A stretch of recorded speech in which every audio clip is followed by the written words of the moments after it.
Hello everyone, welcome to all on our YouTube channel Math Idea by Seema Sharma. So today we are going to continue the series of DSSB previous year questions. Before this video I had already made the videos in which we had discussed 45 questions. So now we move on next question. This is 46th question. The next question is which condition is not required in checking for Taylor's theorem? क्या कह रहे हैं कि कौन सी condition है जो required नहीं होती है चेक करने के लिए टेलर्स थ्योरम को। फर्स्ट ऑप्शन है हमारे पास n minus one th derivative is derivable on open interval a comma b, कि जो n माइनस वन एथ जो डेरिवेटिव है वो डिराइवेबल होना चाहिए ओपन इंटरवल में।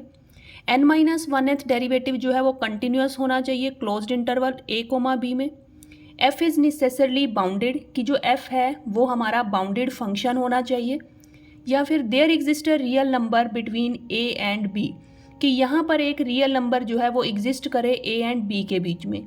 तो कौन सी कंडीशन देखो नॉट रिक्वायर्ड, कि जो कंडीशन हमारे पास रिक्वायर्ड नहीं होती है।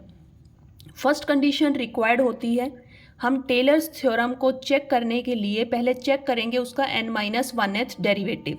तो ये हमारे पास जो है वो डिराइवेबल होना चाहिए, कंटिन्यूस भी होना चाहिए।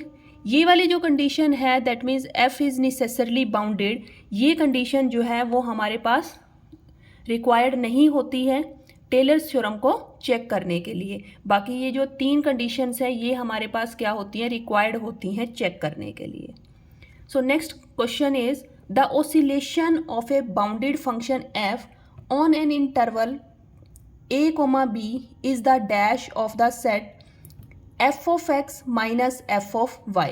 अब कहते हैं कि जो ओसिलेशंस हैं किसी भी बाउंडेड फंक्शन की क्लोज्ड इंटरवल के ऊपर, तो वो क्या होंगी आपके पास, वो हमारे पास क्या होती हैं, सुप्रीमम ऑफ द नंबर्स, कि जो भी ओसिलेशंस हैं बाउंडेड फंक्शन की on an closed interval a comma b is the dash of the set f of x minus f of y, तो ये आपके पास क्या हो जाएंगी, सुप्रीमम हो जाएंगी। What is the interval of Taylor series expansion of 10x, जो Taylor series expansion होती है 10x की, उसकी इंटरवल क्या होगी, माइनस 90 से लेकर 90 तक। अब अगर हम 10x देखें तो जो 10x की एक्सपेंशन होती है वो हमारे पास होती है x plus x cube upon 3 plus 2x की power 5 upon 15 plus so on and mode of x lies between pi by two less than pi by two. That means कि जो x की वैल्यू है वो कहाँ पर लाई करेगी, माइनस पाई बाय टू से पाई बाय टू के बीच में लाई करेगी।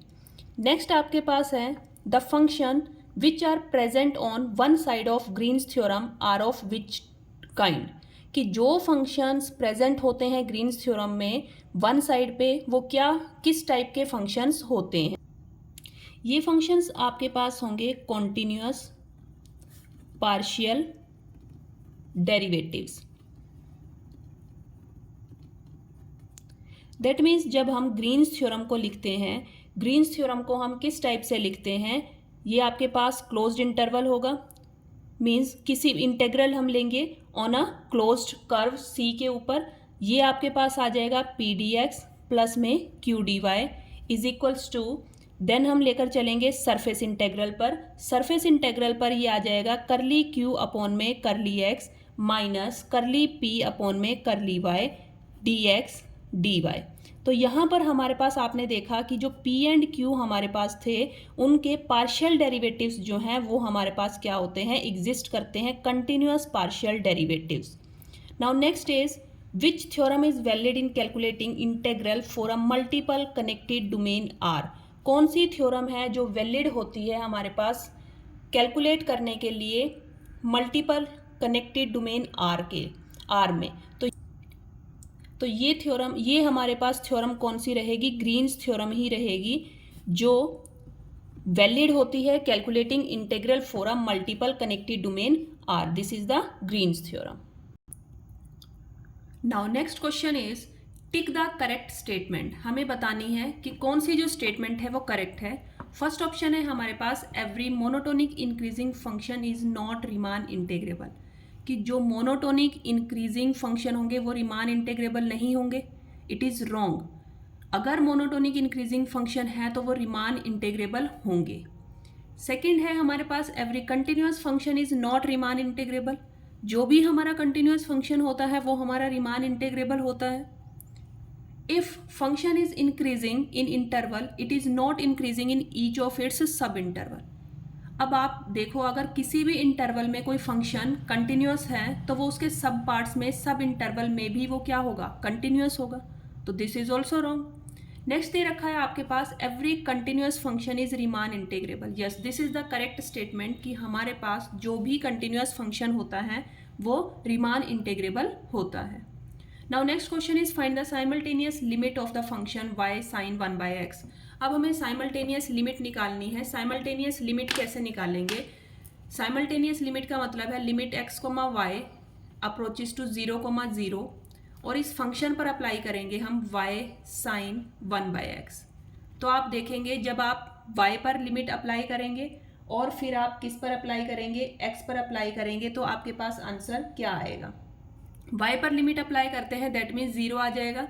साइमल्टेनियस मीन्स एक साथ हम अप्लाई करेंगे 1 में x की वैल्यू जो है वो 0। तो ये हमारे पास क्या बन जाएगा? Which is equals to 0 into sine infinity. अब साइन की जो वैल्यू होती है वो लाई करती है -1 और 1 के बीच में। -1 एंड 1 के बीच में ही लाई करेगी इसकी वैल्यू, तो हम इसका आंसर क्या लिखेंगे? 0। So 0 is the correct answer. Next आपके पास आ जाएगा question, we have to find curl of R vector. R vector का कर्ल का क्या मीनिंग होता है कि जो डेल ऑपरेटर है उसके साथ में हम क्या लेते हैं? इसका क्रॉस प्रोडक्ट लेते हैं। तो डेल वेक्टर लिया हमने, इनटू में क्रॉस प्रोडक्ट लेंगे किसके साथ में? आर वेक्टर के साथ में। ये जो आर वेक्टर आपको गिवन है, अब हमने क्या लिखा इसको? आई कैप, जे कैप एंड के कैप, ये लिख दिए हमने। अब हमारे पास जो डेल ऑपरेटर होता है उसका होता है आपके पास करली बाय करली एक्स, करली बाय करली वाई, करली बाय करली जेड। अब हम लिखेंगे क्रॉस प्रोडक्ट करना है आर वेक्टर का। ये आ गया हमारे पास 2xy। यहाँ पर आपका कोफिशिएंट क्या रहेगा? 1। This one is also 1। अब हम इसका क्रॉस प्रोडक्ट करेंगे। क्रॉस प्रोडक्ट करने के लिए देखिए सबसे पहले हम क्या लेकर चल रहे हैं? आई कैप। जब हमने आई कैप लेना है तो इसको हम क्या कर देंगे? छोड़ देंगे। दिस वन कॉलम को लेफ्ट कर देंगे हम, और फिर हम लेकर चलेंगे करली बाय करली वाई का इसका डेरिवेटिव लेंगे with respect to y, that means 1 का डेरिवेटिव। दैट मीन्स हमारे पास क्या आएगा? Curly by y of 1 minus curly by curly z of 1।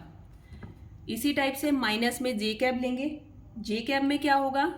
आप जे कैब वाला जो कॉलम है उसको लेफ्ट कर देंगे। Then curly by curly x 1 minus curly by curly z 2xy plus k cap लेकर चलेंगे। के कैब लिया आपने, curly by curly x 1 minus curly by curly y 2xy। अब आप देखेंगे जब आप किसी भी कांस्टेंट का derivative with respect to any function लेते हैं तो ये क्या आएगा आपके पास? 0। तो ये आपके पास देखेंगे कांस्टेंट है, ये भी कांस्टेंट है, तो ये आपके पास क्या आ जाएगा? 0 माइनस जे कैब। यहाँ पर आपके पास कांस्टेंट है तो वो 0 आ जाएगा, माइनस 2xy का derivative with respect to z। अब विद रिस्पेक्ट टू z लेना है तो ये भी आपके पास क्या होगा? 0 प्लस के कैप। अब यहाँ पर 1 का derivative with respect to x तो ये भी 0 हो जाएगा, माइनस 2xy का derivative with respect to y करेंगे तो क्या आ जाएगा आपके पास? Just 2x। तो अब आपके पास जो आंसर आएगा वो क्या आएगा आपके पास? -2x के cap. So your answer is -2x के cap is your answer.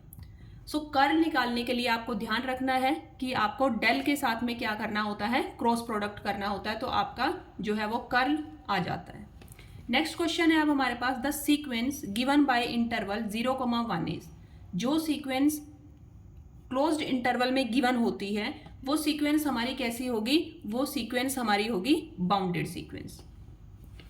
Next question है आपके पास, the necessary and sufficient condition for a function to be Riemann integrable is that for every partition P,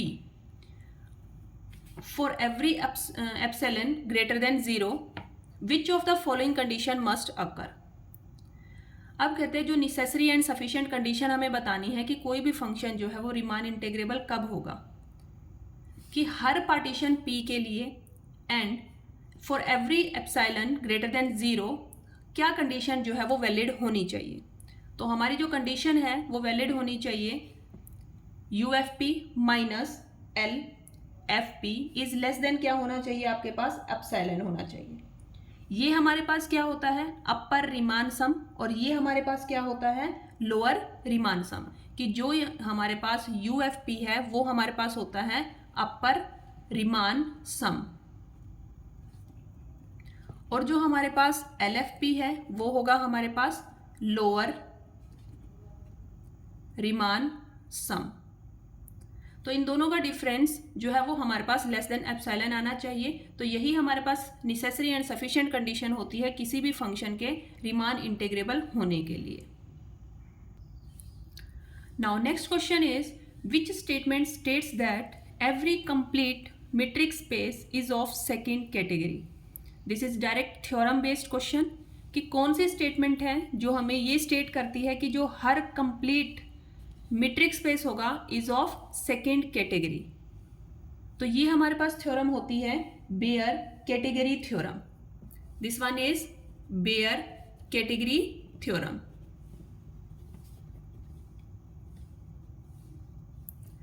now next question is if a group G is internal direct product of its subgroup A, B, C, so on up to Z, then G is isomorphic to, कि अगर हम किसी भी group को उसके internal direct product में लिखते हैं, उसके सब ग्रुप्स के इंटरनल डायरेक्ट प्रोडक्ट में लिखते हैं, then G is isomorphic to.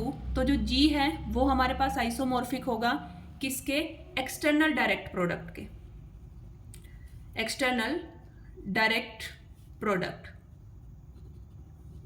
of A, B, C, so on up to Z.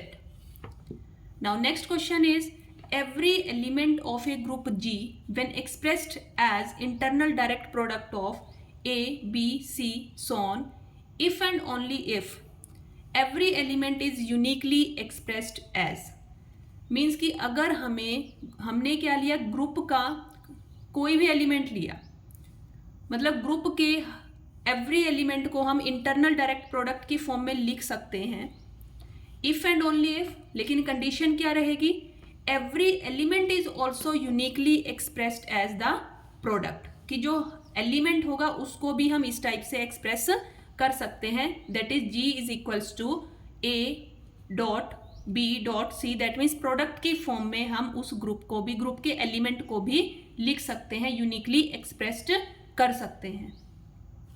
Next is a group is called एबिलियन if it satisfy dash property. एबिलियन के लिए, ग्रुप के एबिलियन होने के लिए जो प्रॉपर्टी रिक्वायर्ड होती है वो हमारे पास होती है कॉम्यूटेटिव प्रॉपर्टी। अगर कॉम्यूटेटिव प्रॉपर्टी को होल्ड करता है ग्रुप तो हम उसे क्या कहेंगे कि जो हमारा ग्रुप है वो एबिलियन ग्रुप होगा। कम्यूटेटिव प्रॉपर्टी क्या होती है, a b is equals to b a. अगर हमारे पास वो कम्यूटेटिव प्रॉपर्टी को सेटिस्फाई कर देता है तो हम उस ग्रुप को एबिलियन बोल देंगे, और जो ये एलिमेंट्स हैं ए और बी ये बिलोंग करेंगे हमारे ग्रुप जी से। नेक्स्ट क्वेश्चन है let x d be a metric space and p n be the Cauchy sequence defined, then p n जो सीक्वेंस होगी वो किस टाइप की सीक्वेंस होगी। तो जो हमारे पास पी एन सीक्वेंस है वो सीक्वेंस हमारे पास आएगी बाउंडेड सीक्वेंस, बिकॉज अगर ये कोची सीक्वेंस है, देखो कोची सीक्वेंस है, कोची सीक्वेंस क्या होगी हमारे पास, कन्वर्जेंट होती है। अगर ये कन्वर्जेंट है तो यहाँ पर ये बाउंडेड भी होगी, बाउंडेड है एंड कन्वर्जेंट है तो इसका क्या होगा, यूनिक लिमिट पॉइंट जो है वो एग्जिस्ट करेगा। अगर यूनिक लिमिट पॉइंट एग्जिस्ट करता है तभी हम उस कंडीशन में उस सीक्वेंस को क्या बोलते हैं, कन्वर्जेंट सीक्वेंस बोलते हैं। Now next question is let x d be a metric space and E is contained in X. E जो है वो कंटेन्ड हो रहा है किस में, एक्स में कंटेन्ड हो रहा है। E is called nowhere dense set. E को हम नो वेयर डेंस सेट किस कंडीशन में कहेंगे, E is called nowhere dense set if closure of E is empty. That means अगर closure of E is empty, that means अगर वो phi है तो उस केस में हम क्या कह सकते हैं कि जो ई है वो नोवेयर डेंस सेट होगा। नेक्स्ट है आपके पास which metric space is not complete. सबसे पहले हमें पता होना चाहिए कंप्लीट मीट्रिक स्पेस कौन सा होता है। A metric space Xt is said to be complete if every Cauchy sequence in X converges to a point in X, कि हर कोची सीक्वेंस X में वो कन्वर्ज करेगी किसी पॉइंट इन X पे। अब इसमें हमारे पास कौन सा जो मीट्रिक स्पेस है वो कंप्लीट नहीं है, तो जो सेट ऑफ रैशनल्स होता है वो हमारे पास क्या होते हैं, कंप्लीट नहीं होते हैं। Thank you friends.